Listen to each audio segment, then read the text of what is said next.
1.76 লক্ষ কোটি টাকা, একমাত্র কল, আর তাতেই কাঁপে ভারতের সরকার। এটি ছিল ভারতের ইতিহাসে সবচেয়ে বিতর্কিত মোবাইল তরঙ্গ কেলেঙ্কারি, 2G স্পেকট্রাম স্ক্যাম। 2008 সাল, মোবাইল ইন্ডাস্ট্রি তখন চরম বিকাশের পথে। কেন্দ্রের ইউপিএ সরকার সিদ্ধান্ত নেয় নতুন কোম্পানিগুলোকে 2G স্পেকট্রাম বরাদ্দ দেবে। কিন্তু এই বরাদ্দ ঘিরে শুরু হয় ভারতের ইতিহাসে সবচেয়ে বড় রাজনৈতিক দুর্নীতির অভিযোগ।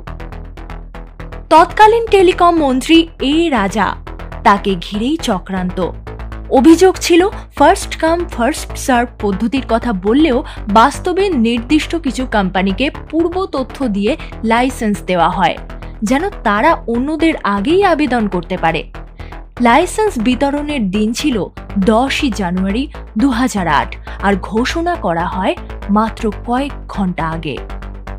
সস্তা দামে দেওয়া হয় লাইসেন্স, আর পরে সেই কোম্পানিগুলোই বিদেশি কোম্পানির কাছে কোটি কোটি টাকায় বিক্রি করে স্পেকট্রাম। সিএজি রিপোর্ট বলল এতে সরকারের ক্ষতি হয়েছে প্রায় 1.76 লক্ষ কোটি টাকা। দেশ জুড়ে শোরগোল পড়ে যায়। গণমাধ্যম, বিরোধী দল, সাধারণ মানুষ সবাই সরব। সুপ্রিম কোর্ট 2012 সালে 122টি লাইসেন্স বাতিল করে দেয়, বলেছিল পুরো প্রক্রিয়াটাই ছিল বেআইনি।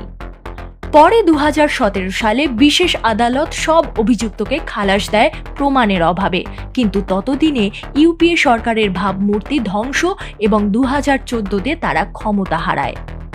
2G স্পেকট্রাম স্ক্যাম শুধু টাকার হিসেব নয়, এটা ছিল একটা সময়ের প্রতিচ্ছবি যেখানে জনগণের সম্পদকে পিছনের দরজা দিয়ে ভাগ করে দেওয়া হয়েছিল। এই স্ক্যাম আমাদের শেখায় সততা হারালে গণতন্ত্রের দাম পড়ে যায়।